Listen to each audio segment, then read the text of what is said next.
When did it all go wrong?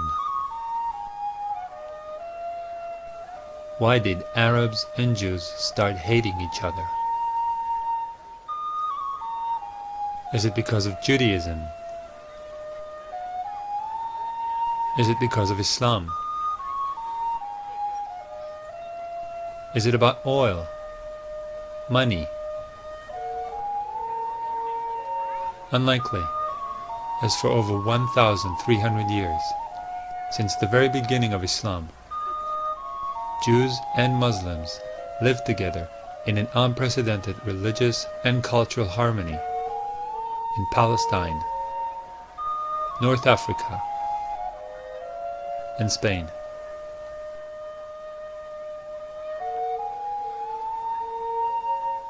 It all seemed to be going just fine till the 20th century.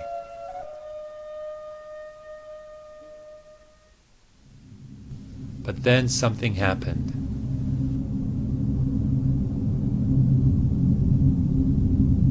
And ever since, Jews and Arabs had been at each other's throats.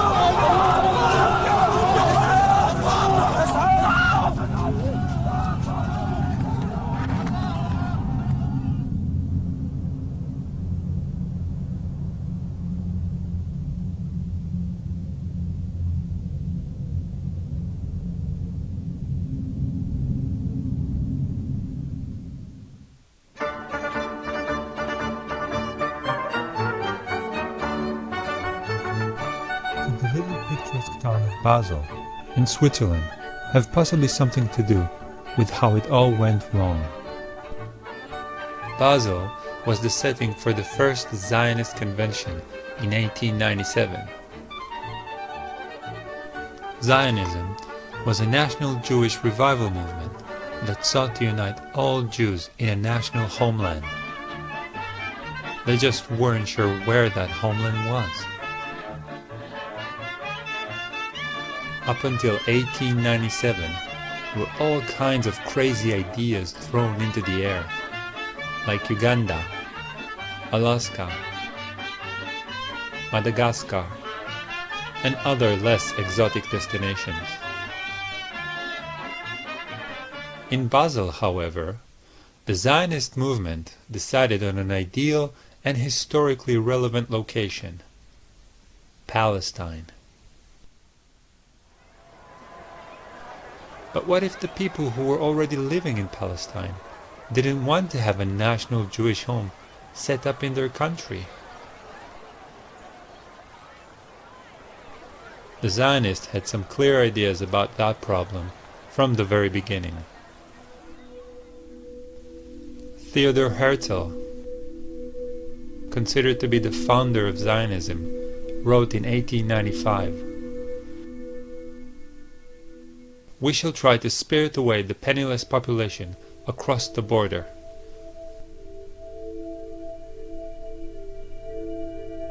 Leo Motzkin, one of Zionism's most liberal thinkers, wrote, "The colonization of Palestine has to go in two directions: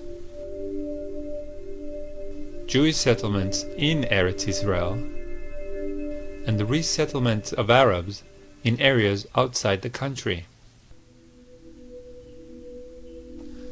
Chaim Weizmann, the head of the World Zionist Congress and future president of Israel, proclaimed the Palestinians to be the rocks of Judea,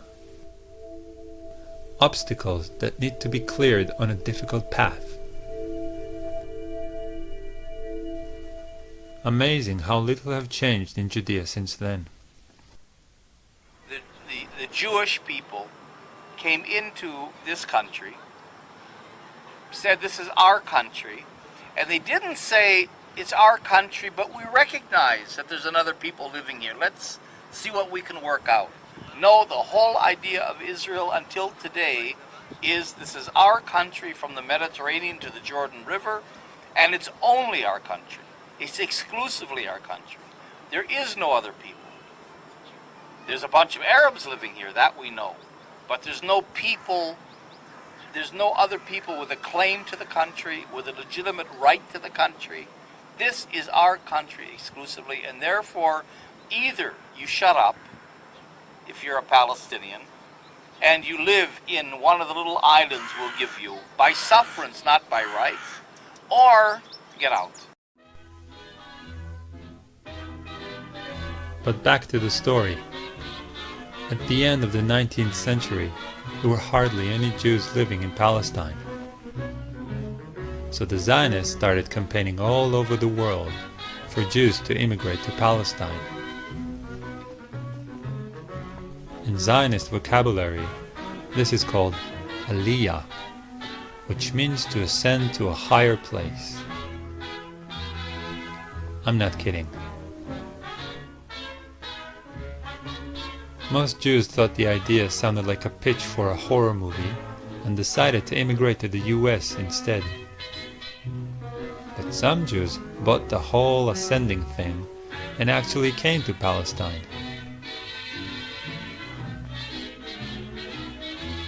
The Zionists also launched Operation Buy a State. They went and bought all the land they could from Palestinian absentee landlords. Once the land was theirs, they threw out all the Palestinians that were living on it. The Zionists called this process Judifying the land and land redemption. Terms that, surprise, surprise, are still being used in current Israel regarding government policies.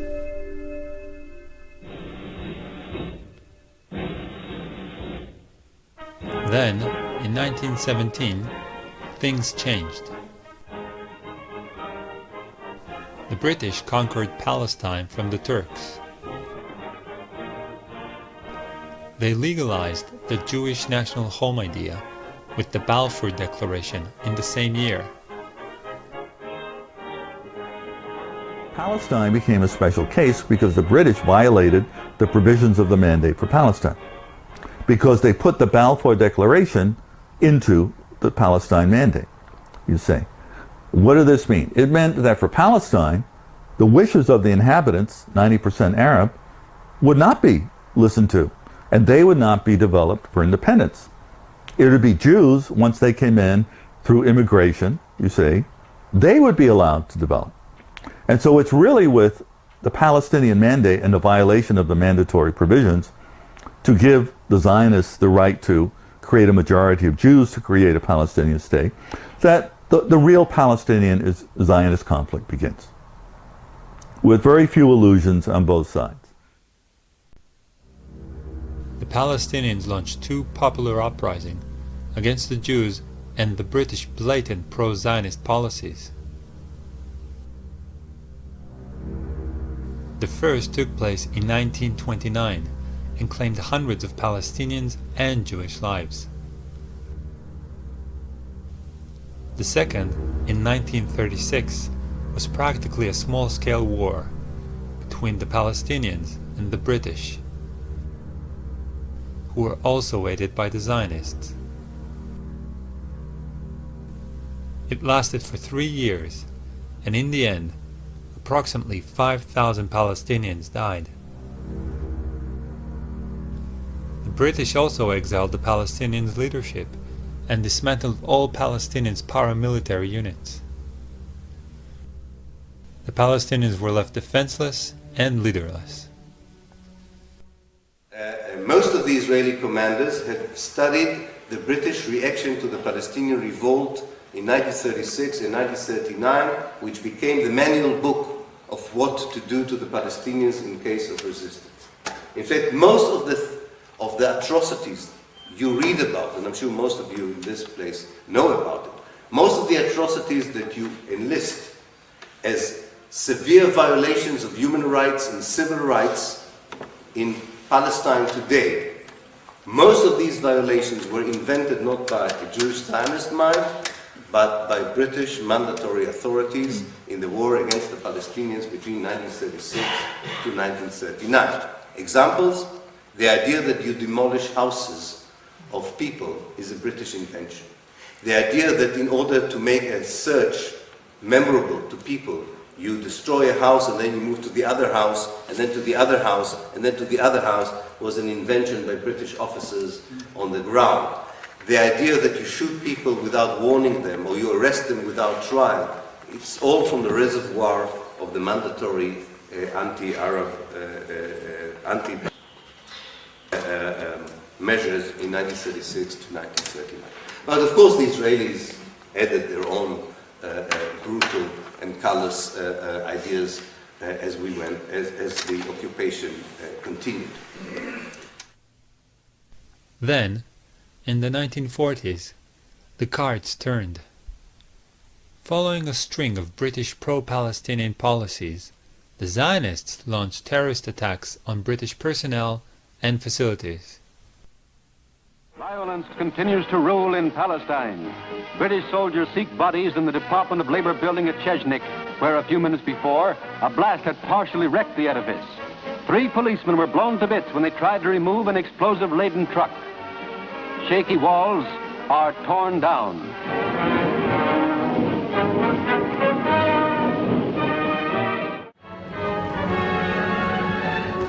After a bomb explosion caused by terrorists on the British headquarters at Jerusalem, one entire corner of the King David Hotel, a building of 7 stories, was razed to the ground. The stone floors were cut. 88 innocent people died, and a good deal of the British High Command was wiped out. Their goal was to drive the British out of Palestine. The mastermind of the King David bombing was Menachem Begin. He would become Israel Prime Minister.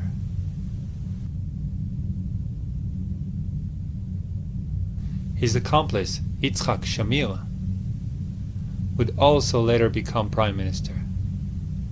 The pattern of terrorists, or, in other words, brutal military leaders transforming into top politicians, is very common in Israeli politics.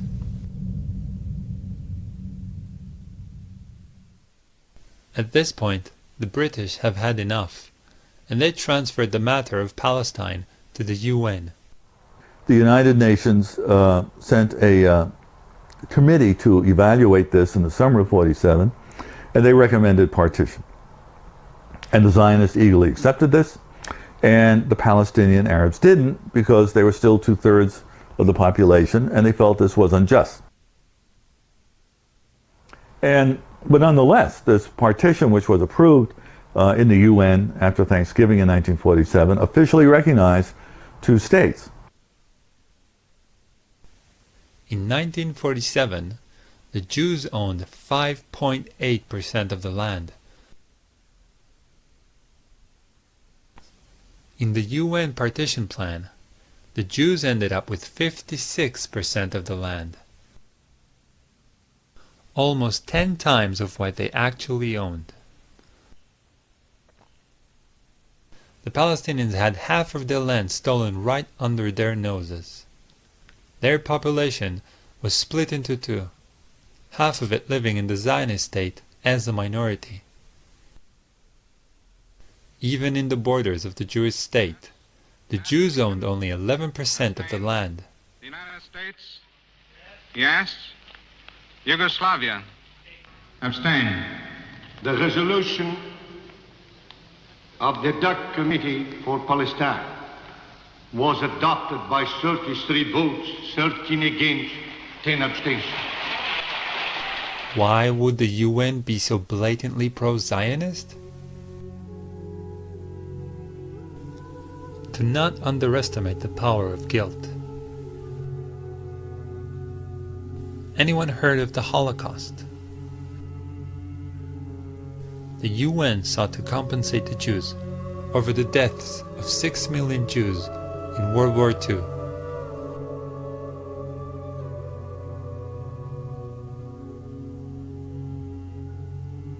murdered by the Germans.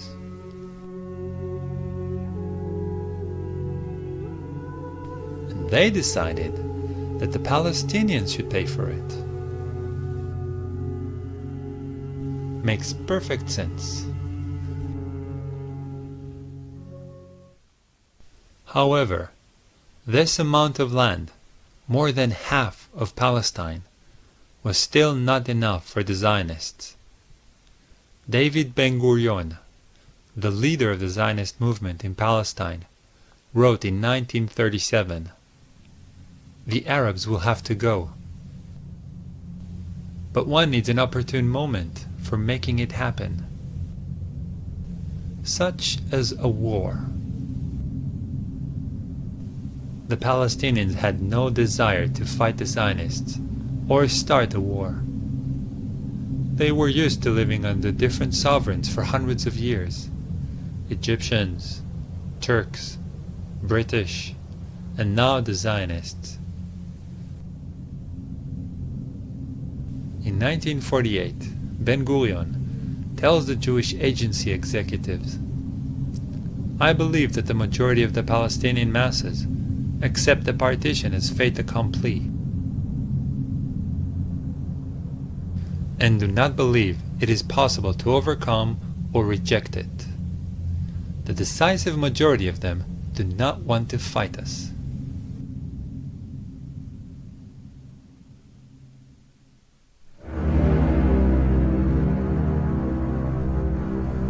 Towards the end of 1947, the Zionist leadership came together and drew Plan Dalet. Plan Dalet was about securing the borders of Israel by cleansing, expelling, and destroying Palestinian towns, villages, and urban neighborhoods. The plan was implemented by the Zionist armed forces. And finally, in March, they began a push to ensure their control of areas that would become Israel under the partition. And as that happened, you began to get many more Palestinian Arabs fleeing, particularly after a massacre at a place called Deir Yassin, although people now think it was probably somewhat over 100, but not 200. But Begin and the Irgun and the Stern gang, Yitzhak Shamir was part of that. There was a combined attack in this Palestinian village that massacred many people. And the Palestinians did carry out a retaliatory raid, killing about 70 Jewish doctors on the road to Jerusalem shortly thereafter. But after that, you had mobile radio vans the Begin put into play, threatening more Deir Yassins if the Arabs didn't flee. In other words, you'll be massacred just like Deir Yassin. So it became part of the propaganda. Between the 30th of March and 15th of May, 1948, 200 villages were occupied and their inhabitants expelled. In some villages, such as Deir Yassin and Ain al-Zaytun, horrible massacres were perpetrated. The towns of Tiberias, Haifa, Tzfat, Beisan, Jaffa, and Accra fell into Zionist hands. As a result, more than 250,000 Palestinians were expelled. All of this took place before the 1948 war even started, before one regular Arab soldier set his foot on Palestinian soil. I became a refugee when I was in a boarding school about 40 kilometers away from my home place. And in April 1948, the headmaster came to us and said, "The Jews are attacking people around Tel Aviv, in Jaffa area. They will soon come to our area. I cannot protect you, so you better go home now, quite a bit early, maybe 6 weeks early, before the end of the scholastic year." And I was about 10 at the time, and the distance between the boarding school and my home is about 40 to 60 kilometers depending on how you do it. And the road to my home was cut off frequently by Zionist soldiers who were riding in jeeps, and the jeeps, I remember clearly, had two machine guns, one pointing forward and the other one pointing backward. And so they would go at terrific speed in the area in which they have no physical presence except they have garrisons of 30 soldiers in certain locations. They would terrify the farmers, and they would drive on the roads and in the fields, and they shoot anybody in sight.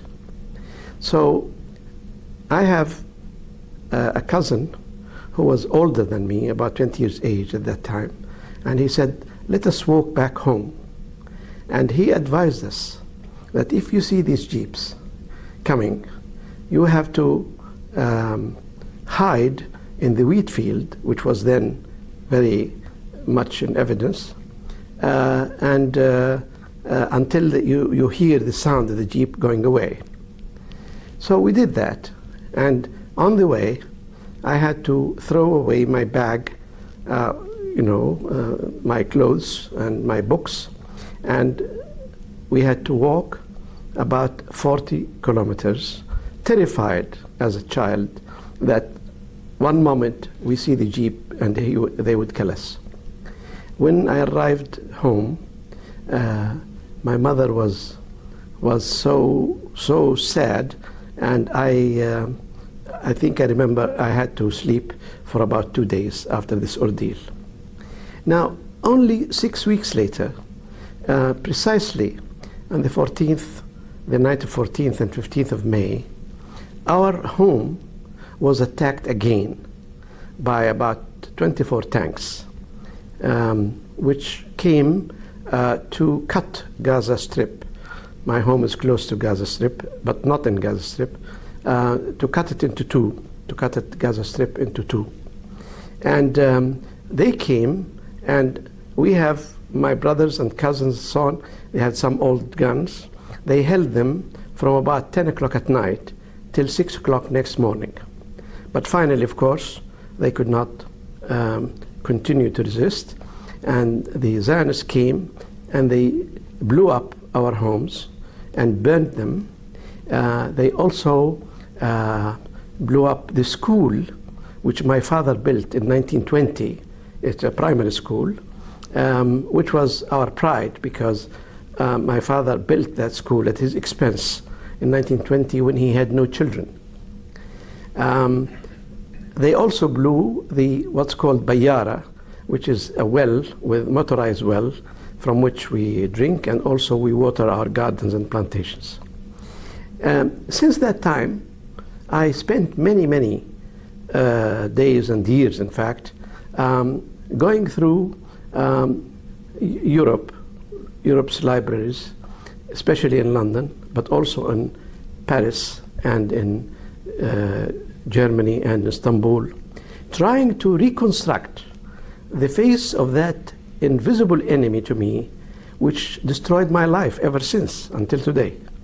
What did we do to them? I never saw a Jew in my life. I never saw, of course, a Zionist soldier in my life. And I had to construct even not only who they were, but the names of the officers who destroyed my life. It is important to note that during that time, the British had almost 70,000 troops in Palestine. Their mandate, which lasted until the 15th of May, 1948, was to maintain law and order and to protect civilians. They failed miserably in that obligation.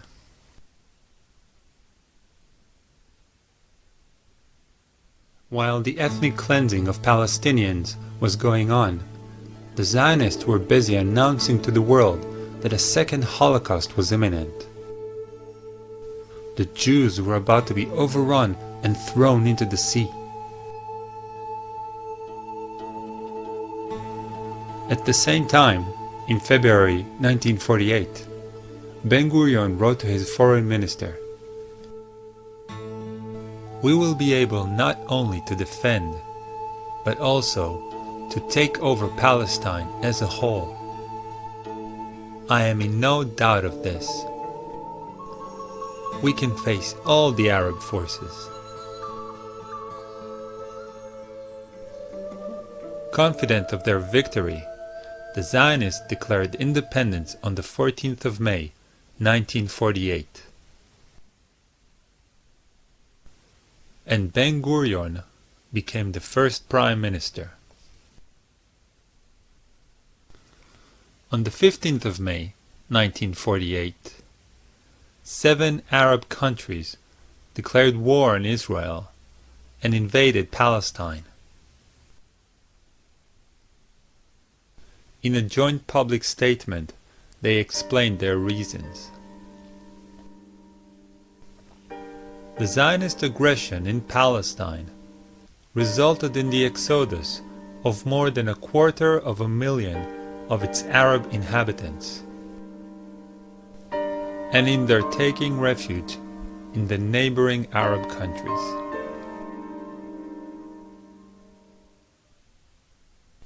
In the beginning of the 1948 war, the Arab forces amounted to approximately 22,000 fighters.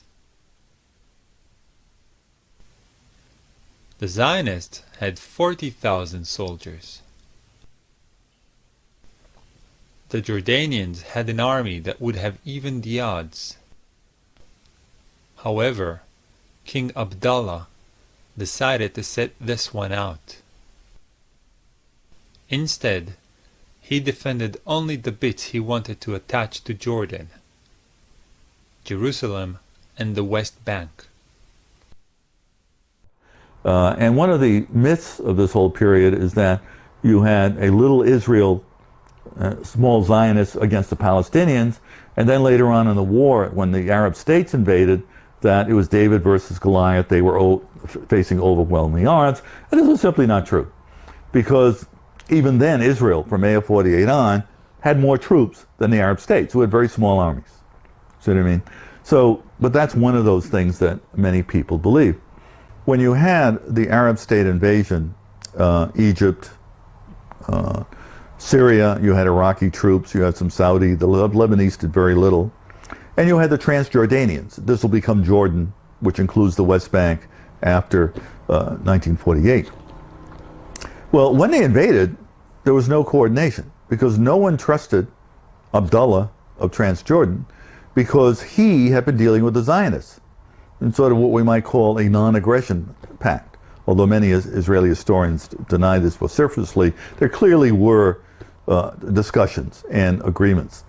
And although maps show that when you have this attack, you have what we call a Transjordanian attack against Israel, in fact, there was really no attack per se. They were holding on to positions in the West Bank, but where you did have conflict was over Jerusalem. But the Israelis were able, the Zionists, well, they were Israelis after May 14th. When they were confronting the Egyptians, for example, or other people, they really didn't have to worry about their backs in terms of where the Jordanians were, because the Jordanians weren't going to attack them. While the war was going on, the Zionists increased their ethnic cleansing operations. Villagers were expelled en masse, and massacres occurred in many places. The villages of Hula, Saliyah, and Bassa were but a few to suffer such atrocities during 1948.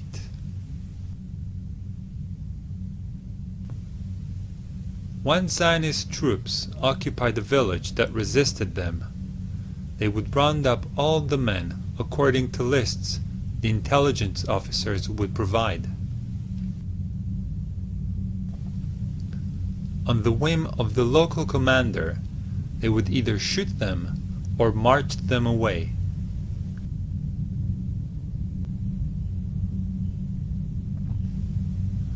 The biggest expulsion and massacre happened in the city of Lid Ramle. 50,000 people were expelled from the city in a single day.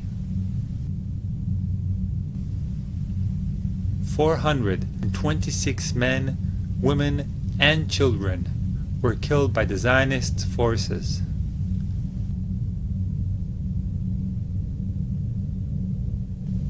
The general in charge of the occupation and expulsion of Lead Ramle was Yitzhak Rabin, who would later become Israel Prime Minister, serving 2 terms.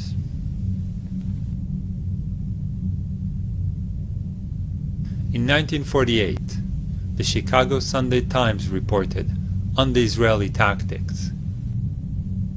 Practically everything in their way died. Riddled corpses lay by the side of the roads. The New York Herald Tribune wrote, "The corpses of Arab men, women, and even children strewn about in the wake of the ruthlessly brilliant charge."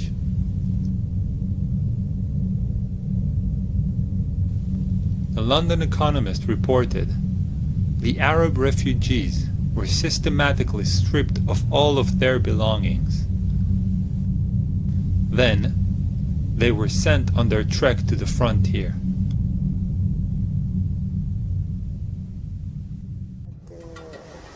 بدهم يطلعونا، صاروا يطخوا. نحن آخر إشي طلعنا على الأرض قعدنا برا وشتاء بتشارين. تشارين شو شتاء عنا، شتاء ما بدناش نطلع، ما بدنا نطلع. اجوا الجيش صفونا، انا بحكي عن بيت اهلي يعني، صفونا كلياتنا هيك وبدهم يرجعون. صرخت لهم امي، قالت لكم دخلكم، نحن بنطلع بنقعد بالشتاء برا وما تقتلوش. فاتوا على البلد هاجموها اخر هجوم، لاقوا غير الختياريات ما كانوش كم وحده، لسه متخبيات بالبلد. محل هيك تبان هذا بحطوا فيه تبن للبقر بخزنوا، لسه متخبي هو مع الختياريات. ولد عمره 16 سنة، ياسر علوطي اسمه، كانت دارهن هون عند حارة المنزول. هسه اطلعوا معهن مع النسوان، طلعوهن لما استهدوا عليهن، طلعوهن هن ماخذينه لغاد شوي طاخينه. كيف كانت البلد لما رجعتي؟ متذكري كانت فاضي؟ شو وهري، شو فاضي. عم بقول لك اول ما رجعت فتنا الطريق من هون ماشيين، وميلت على هذا البيت اشوف شو صار فيه. بعد القتلة في الارض والكلاب عم تاكل فيه، كان طفل بين ايديهم ياكلوا فيه. فاتت وراي مرت خالي، قلت لهم لك اطلعي شو هتشوفي، بتقدريش يا كثير الغلبة، قالت لي الا تفوتي اطلعي. قعدت مدة احلم فيه هذا الولد كيف كانت شكلته. The Arab armies succeeded in occupying several remote Jewish settlements for a few days. They also successfully attacked army convoys. But the final victory, unsurprisingly, belonged to the Zionists. They conquered 80% of Palestine, destroyed 531 villages, 11 urban neighborhoods and towns. Approximately 750,000 Palestinians were ethnically cleansed and were forced to leave everything behind as they fled for their lives.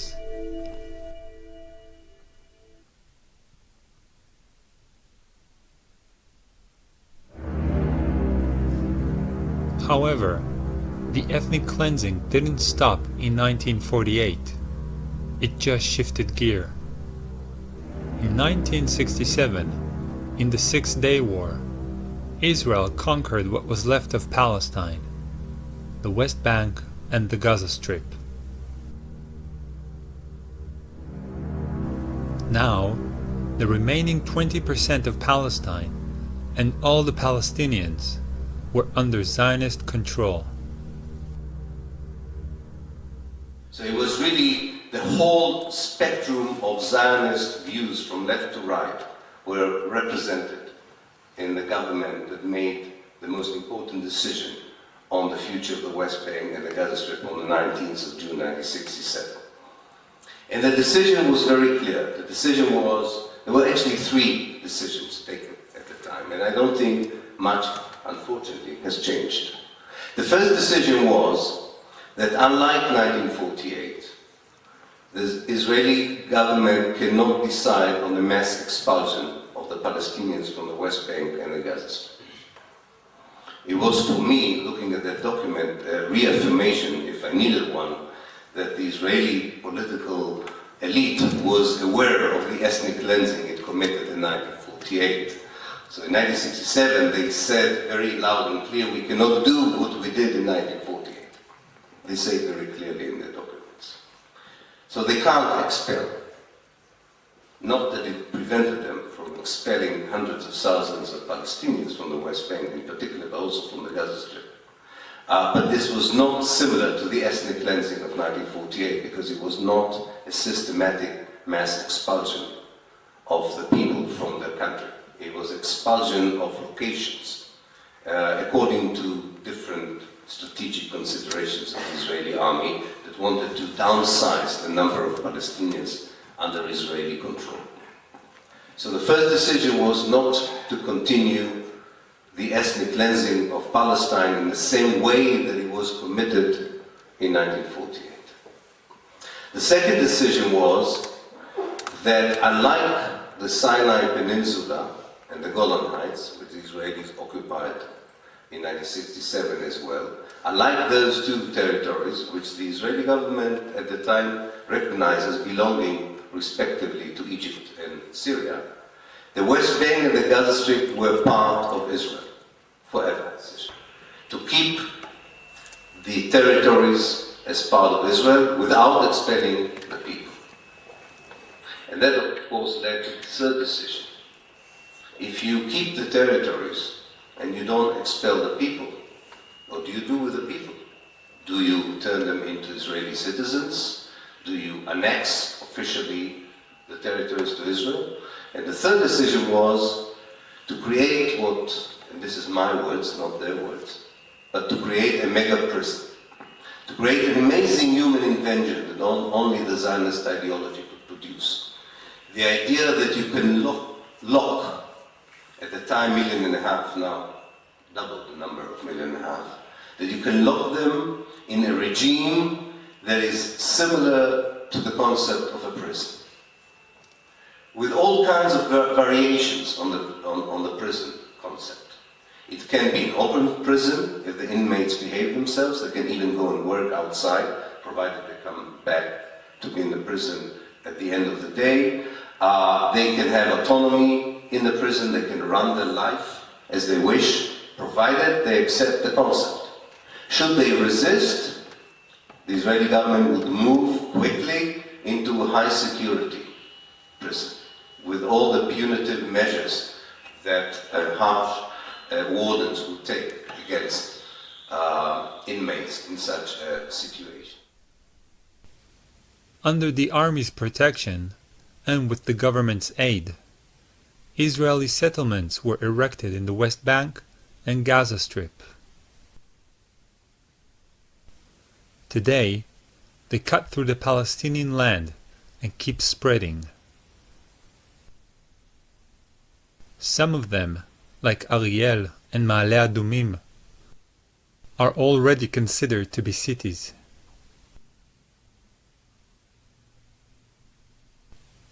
The purpose of these Jewish enclaves is to isolate and stifle Palestinian settlements. This is achieved also through roads for Jews only, military checkpoints, and land seizure.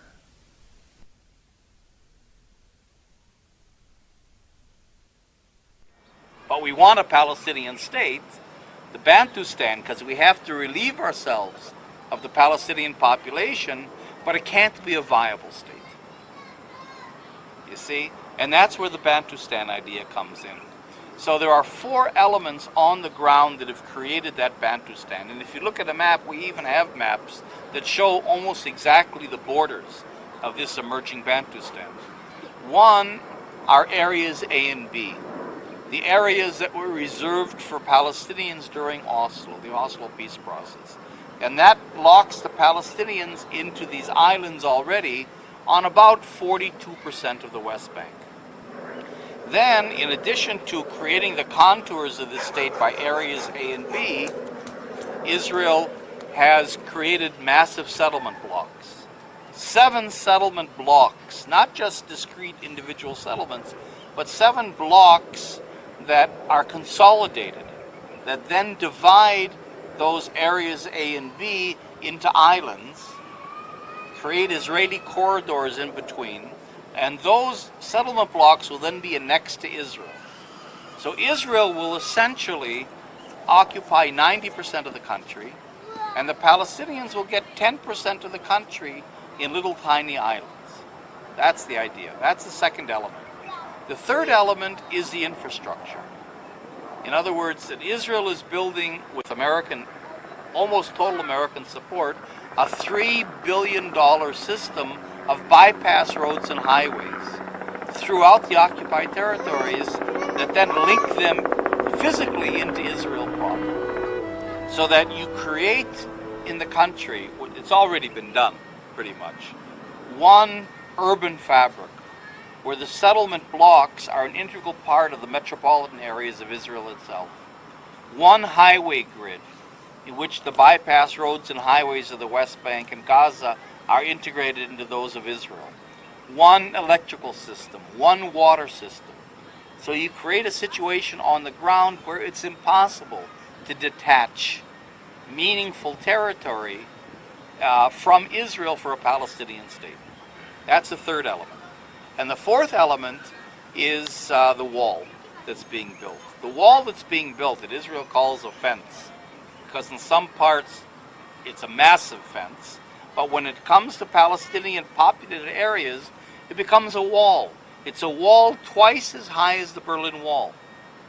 A 24-foot high concrete wall that physically creates actual prison conditions for entire Palestinian cities, like Tulkarm, Qalqilia, cities of 70, 80,000 people, that alienates hundreds of thousands of Palestinians from their land, from their water. It has tremendous impact.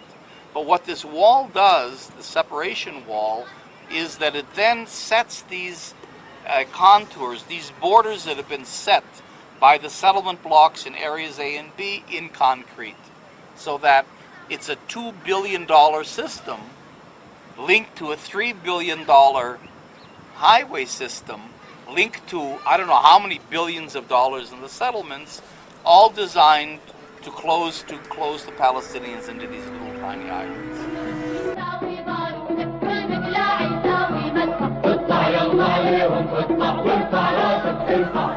The Palestinians rose up against the Israeli oppression in 2 popular uprisings, or intifadas. The first started in 1987 and ended in 1993.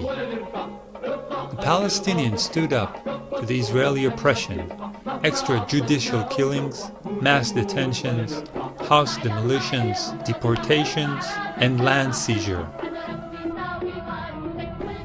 But they were no match for the well-equipped Israeli army. Over 1,100 Palestinians died during the uprising, and many more were imprisoned or expelled.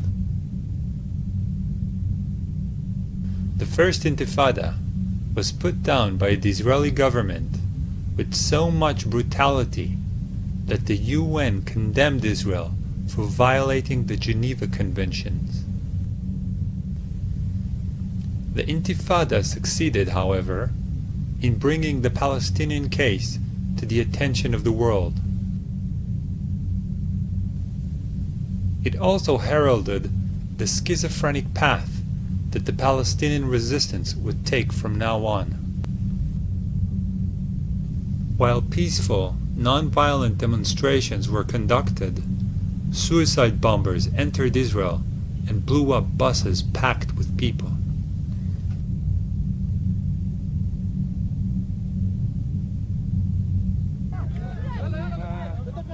The Second Intifada began in 2000 and continues until today.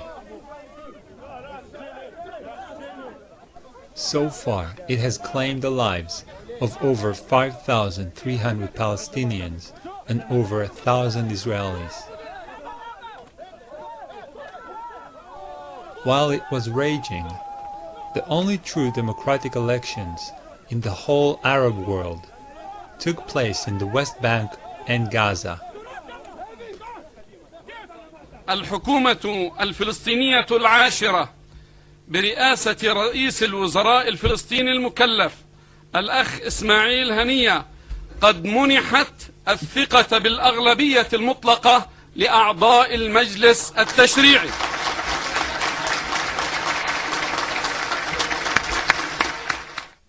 Frustrated with their corrupt, stagnant government, Palestinians voted for the radical fundamentalist Muslim party of Hamas. Hamas' electoral victory was used by Israel to instigate a worldwide economic embargo against the Palestinians. Also at that time, 10,000 Jewish settlers were evacuated from the Gaza Strip. After the evacuation, the strip was hermetically sealed and turned into the largest prison on the planet.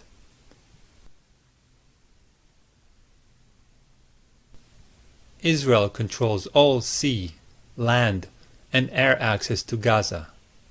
It regularly cuts off all food, water, and power supply to the strip in order to punish the population for their defiance. In response to bombing by F-16 jets and Apache helicopter gunships targeted assassinations,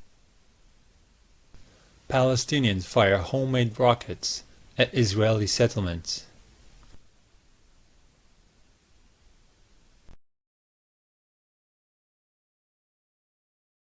The political and military elite of Israel, since 1967 until 2008, has stuck to the same strategic decision about the occupied territories.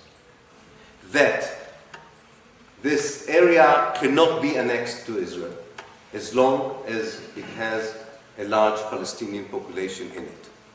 This hasn't changed. This is still what Israel is all about when it comes to these two parts of Palestine, the West Bank and the Gaza Strip. Secondly, that the Palestinians can at best have an open prison concept that would even be called a state, that's okay, as long as they accept a total Israeli control of their life through a bureaucracy that runs every aspect of their being and existence, where the main coin or the main trading card is collaboration with the bureaucracy in return for opening a kiosk, a business, going to university, being appointed as a teacher, going abroad, moving from one village to the other. This is the main formula. But it was decided upon in 1967. Not contrary to what we hear today, that these are all Israeli measures that are countering Palestinian terrorist attacks or violence. It's quite amazing how the history documents show that all these supposedly retaliatory Israeli actions were Israeli decisions against which the Palestinians retaliated, not the other way around, including the wall. The wall was already decided upon in 1967. It was not. The wall was not built as a reaction to the suicide bombs. The wall was a natural consequence of the mega prison. Once it was clear that the Palestinians, by and large, are not happy with the mega prison, or they took them 20 years to show it, doesn't matter. But it was very clear. So, in this respect, this is the second thing, is that the Israeli policy is about maintaining, perfecting the mega prison. And the inevitable happened. It really looks like a prison. It didn't look like a prison in 1967. It looks like a prison. The bureaucracy became real prison wardens. They were not to begin with. And finally, and with this I would end, the greatest, maybe, Israeli success, which I hope this meeting and others would prove that this is a failure, but it is not yet a failure.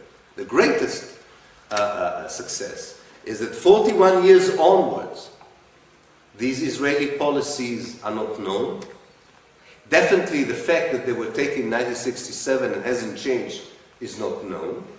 And that the Israeli, very simplistic to man, not very sophisticated, very transparent lies about what they are doing, that any intelligent person could easily decipher and expose for what they are still being repeated by the mainstream media in the West, including The Guardian, by all the mainstream television networks, including the BBC and ITV and Sky News and what have you, and is accepted by all the political elites of the West, including, of course, the British government. Today, Israel continues to steal Palestinian land in order to build more and more settlements.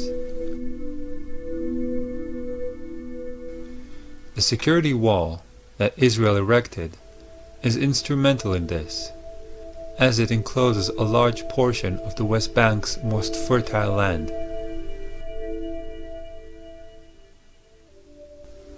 3.5 million Palestinians live as virtual prisoners. In the eyes of the Israeli state, they have no basic human rights.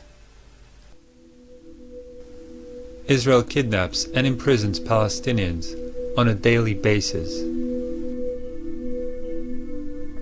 There are over 10,000 Palestinians in Israeli prisons. Men, women, and children are killed almost daily for opposing the occupation.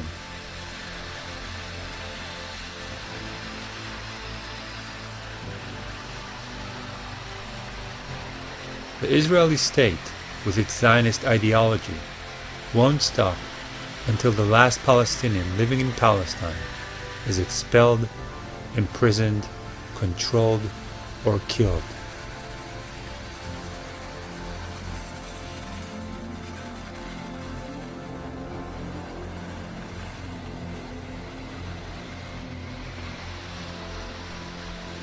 The Palestinians who live in Israel are treated as second-class citizens. They are excluded from the society and are subjugated by racist policies. Now we're starting to see the settlement. This is the beginning of the settlement to be. They gave it in the name of Kidmat Zion, which is a very religious name. And it is to absorb around 250 housing units, which means nothing less than 15,000 new settlers. The settlers who moved here are members of the fanatic ideological settlement movement called Gush Imunim. So those are the new neighbors that we have, the fanatic ideological settlers.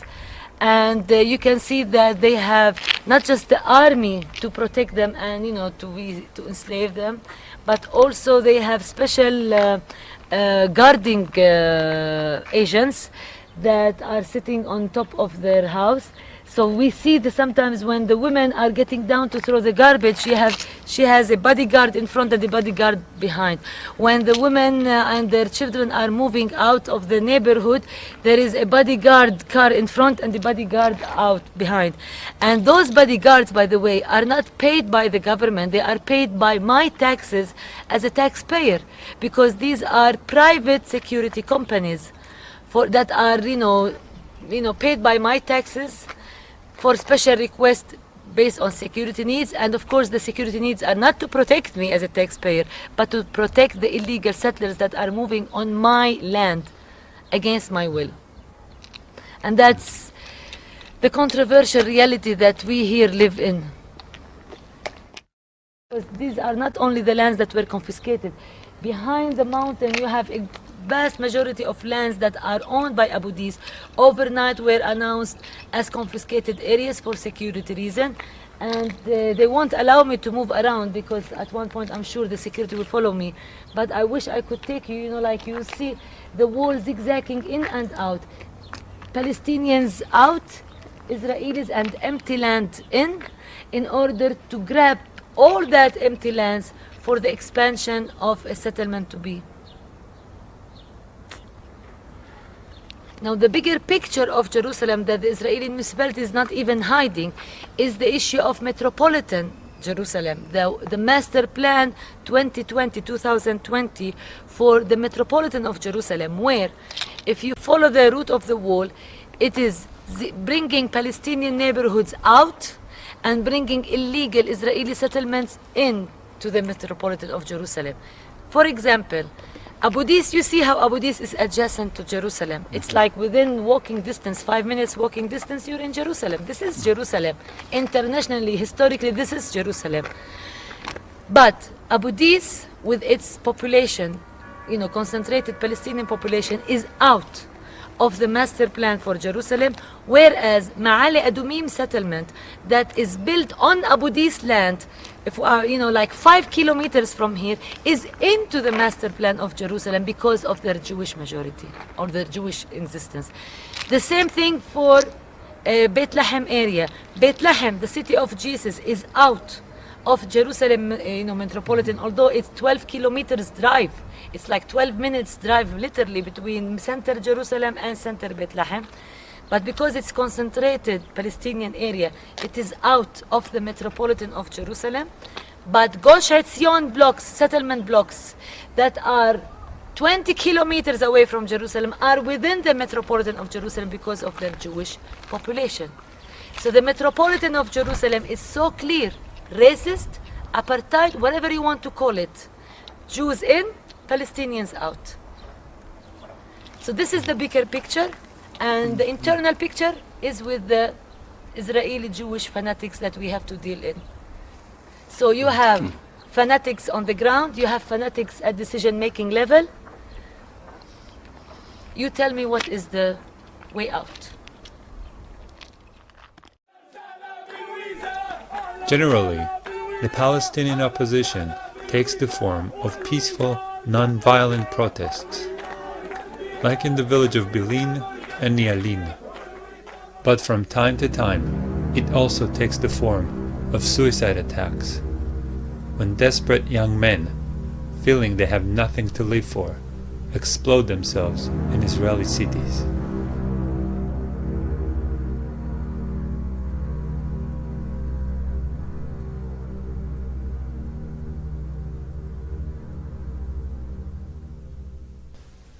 There is no opposition to Zionism in Israel.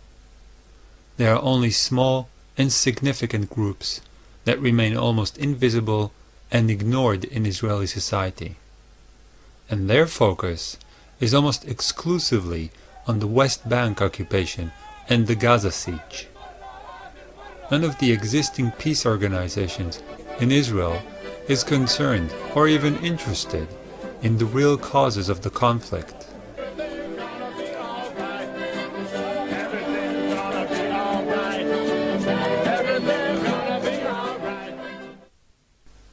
One of the biggest opposition groups comprises of some 50 anarchists, most of them still in high school.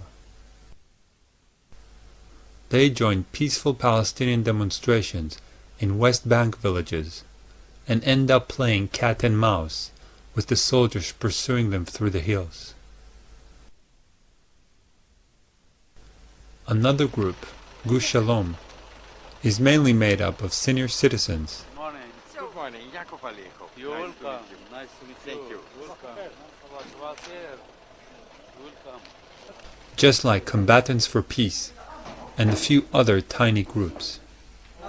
Gush Shalom is not against Zionist policies as a whole. It only specifically protests against the occupation of the West Bank and the Gaza siege.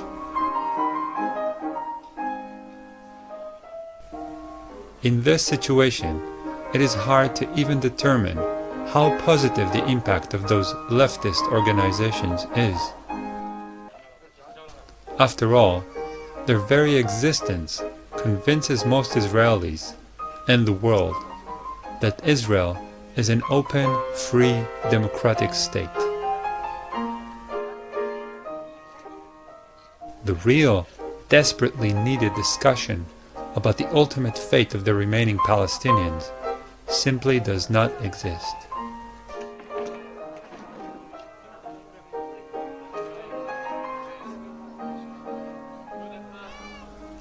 All the parties in the Israeli parliament, from right to left, are Zionist. In Israeli society, and increasingly in the outside world, it is only permissible to question the occupation of the West Bank and the Gaza siege. Anyone who questions the occupation of Palestine and the catastrophe Zionism brought on Palestinians is ostracized, silenced, called an anti-Semite, or, in case of a Jew, a self-hating Jew.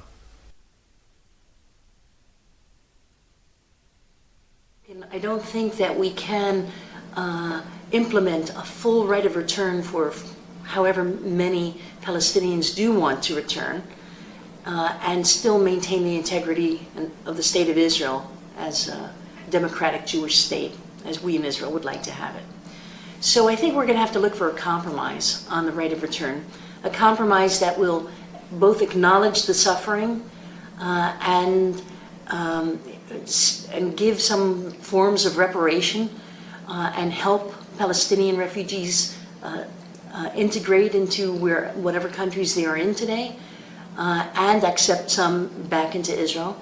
But we'll also have implementation on a level that Israel can live with and still maintain itself as Israel and not as the state of the Palestinian refugees. I am not afraid. When I will be called to war, if the Palestinians try to attack my country, I will defend my country. Like I defend my country against the Egyptians, against the Syrians, against the Hezbollah, against everyone else. I don't think that should be our consideration when we go to think whether or not to pull back from the territories. Because as I have already explained, every minute of our being in the territories is harmful to Israel, is exposing Israel for more terrorist attacks, and the Israeli Defense Force is not built to fight terrorist attacks. It is built to fight countries.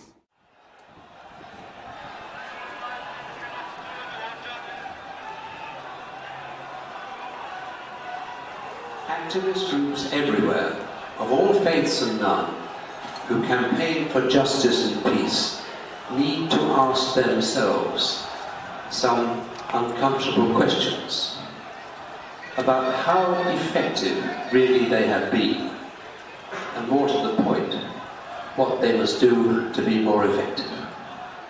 In my view, there are two political realities to be faced. The first is that Zionism is not interested, and has never been interested, in peace on any terms the overwhelming majority of Palestinians and most Muslims could accept. The second is that the governments of the major Western powers are never ever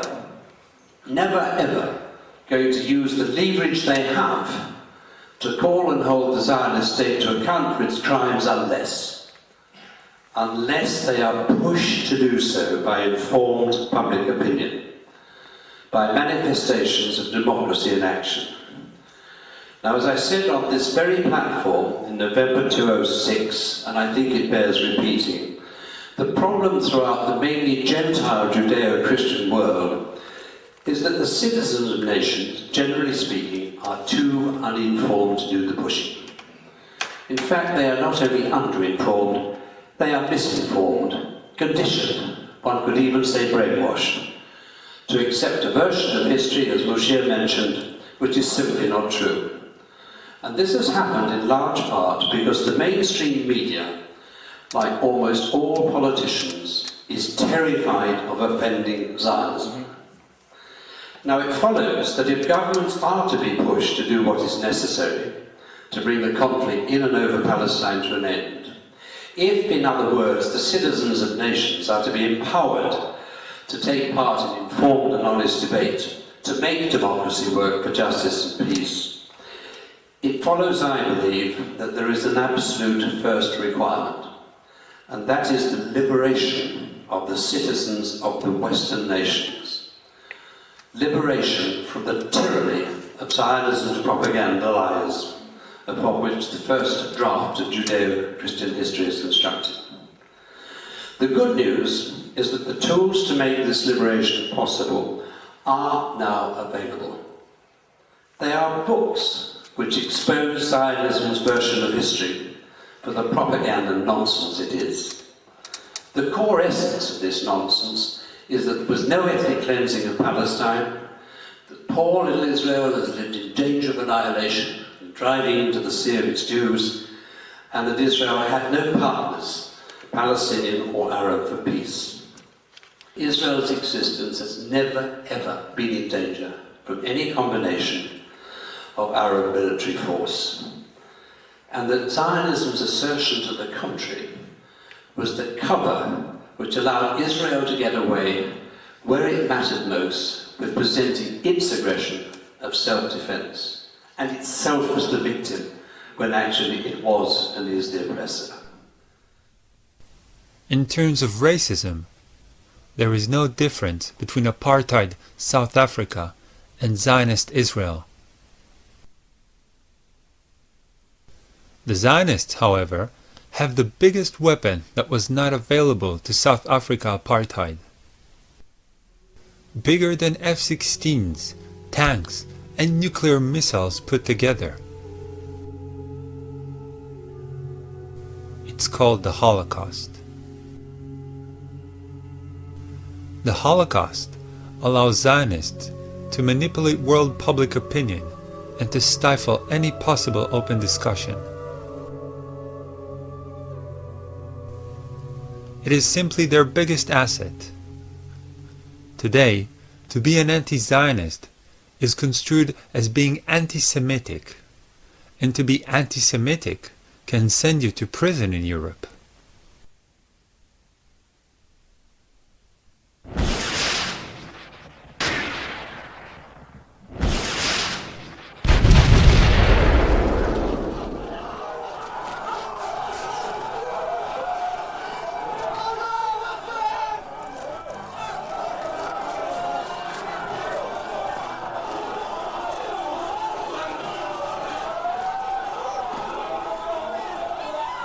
All this is happening before our eyes, and yet Israel gets away with it. How could that be? South Africa didn't get away with it. You know, everybody's criticizing China for its oppression. How does Israel get away with it? And that's one of the real problems that we have. One reason is, of course, is because of the media that tries to be even-handed or pro-Israeli. Zionism has a credibility. The idea that Israel is a Jewish state has a credibility that apartheid never had in South Africa. Christians that are critical hesitate to speak out because they're afraid of being smeared as anti-Semites. So you find very little criticism of Israel in the media. Part of it is, of course, the fact that we're dealing with Jews. So the non-Jewish world feels guilty for the Holocaust, feels guilty about the Jewish issue, and so on. It's used politically in a very effective way, in a very cynical way. I mean, it's very hard to say this, but I think it's true. It's seen as a very useful PR tool. You know, the way the government plays on the guilt in Europe over the Holocaust, so that you can't criticize us. Look what you did to us, you see. It intimidates non-Jews. It closes up discussion. It's very effective. And Israel is willing, for the sake of its PR and to silence critics, it's willing to sell the victims of the Holocaust. Israel is willing, for the sake of its PR and to silence critics, it's willing to sell the victims of the Holocaust. It's willing to sell the victims of the Holocaust.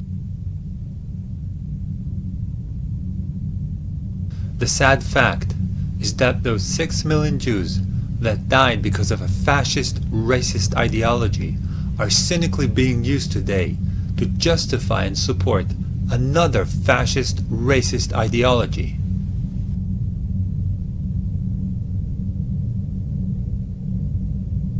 As most of my family, on both sides, were amongst the victims of the Holocaust, I withdraw my permission from Israeli government and Zionists worldwide to use their death in such a hideous way.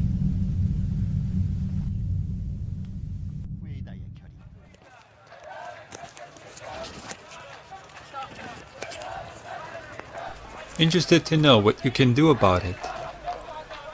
Insist that your government challenges Israel and its racist, fascist ideology of Zionism. I made this documentary so none can say in the future, "We didn't know." Now you know, so you can act.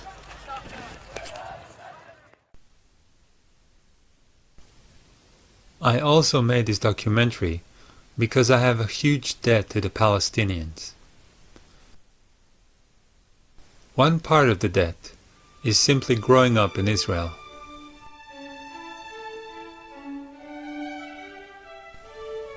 It sounds rather abstract to say I grew up on someone else's land.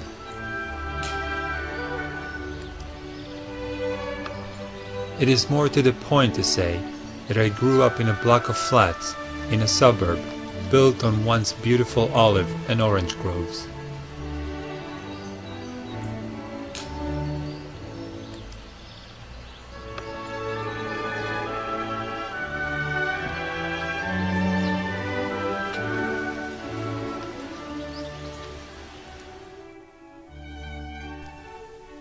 I have no idea what happened to the owners of those groves. But if they are alive, they certainly live either in exile or in terrible conditions in a refugee camp.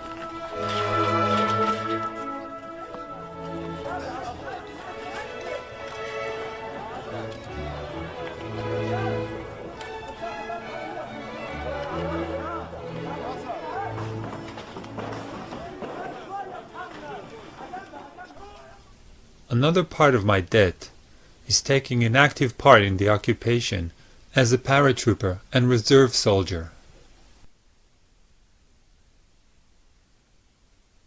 In Israel, about 5% of the population serves as reserve soldiers, and except for the professional soldiers, they are the only Israelis who ever get to see firsthand what actually happens in the occupied territories. The rest of the Israelis see only army-controlled glimpses on television. Being part of that 5%, I saw occupation from close, and I will never take part in that again, even if it means going to prison for desertion.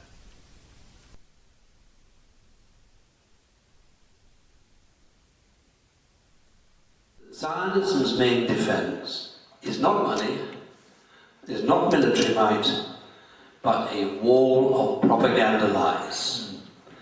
If one or two of the main bricks in this wall can be dislodged, the whole edifice might collapse faster than any of us might dare to imagine. Now to that I'll add these very last few words of my own. Let us recognize that our time has come. You've heard those words somewhere else, I think. Our time has come. Because the truth of history does make Zionism vulnerable.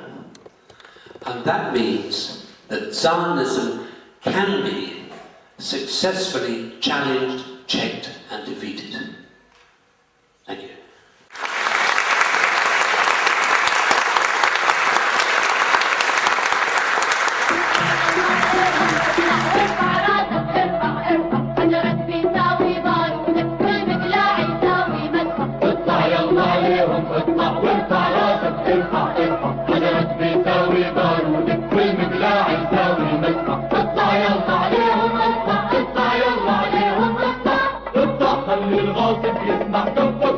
لما بيصبح مهما عطشنا او جوع نموت ولا نرفع